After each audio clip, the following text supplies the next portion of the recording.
check the stability of your memories. Don't forget to change the speed here also on the memory frequency. And another thing I would suggest you is go through the DRAM timing control and enable one of these memory presets here.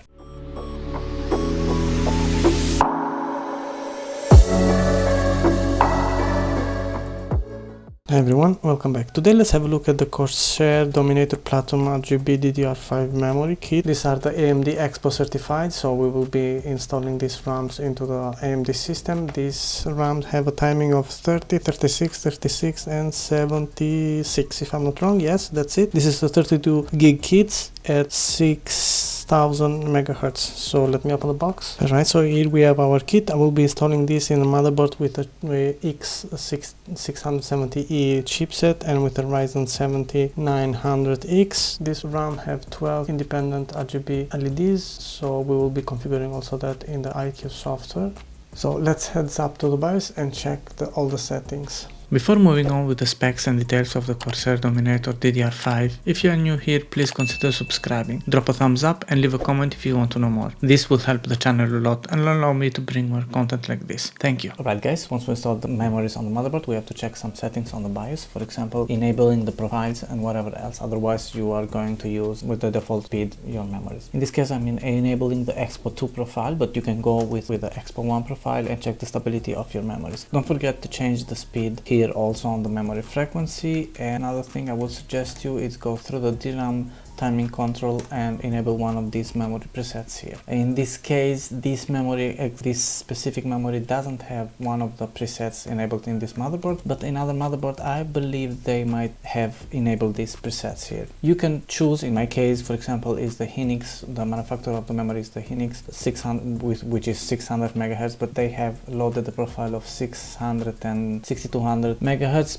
Another thing that is possible to do is to enable the high DRAM voltage mode. In this case I believe it auto, but you can enable it and it's going to go up to 2.070 volts, which I wouldn't suggest to enable this. In the beginning at least you should leave the memory and the default settings so the system overall can use those settings. So that's it for the settings on the BIOS. Let's head up to the iCue software and check other settings also there.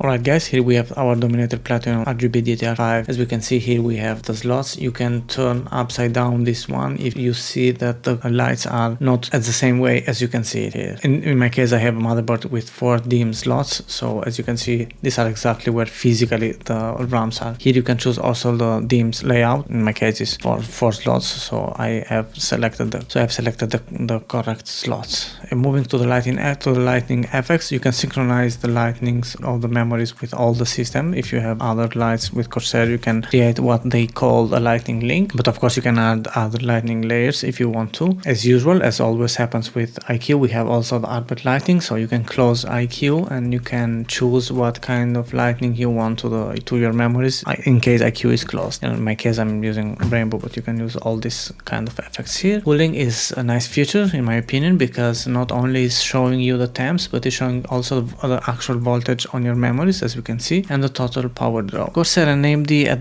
almost at the end of 2022, they have said that they will add the Expo profile on the iCue, so you can change the profiles and you can change all certain settings from iCue instead of going to the motherboard. This is not happening at the moment. This is the last release of the iCue, the 4.33 something, and this is not happening here. I am expecting this to happen soon, hopefully. Moving on to the alerts, in case you are reaching certain temps, you can choose what you want to do here. For example, emergency shutdown. So if the temps on the memories are reaching certain value, you can shut down your system. For example, here we have 70 as a default, but you can choose whatever you want the combinations here. The device settings is for checking for the updates for the firmware or deciding how much of the brightness you want. Keep in mind that certain memories might not be recognized from iCue depending on the system, depending on the motherboard. I will leave a link down in the description so you guys can check if the RAMs that you are having are not working properly. So that's all for the overview of this DDR5 RAM from Corsair. To get this kit you have to pay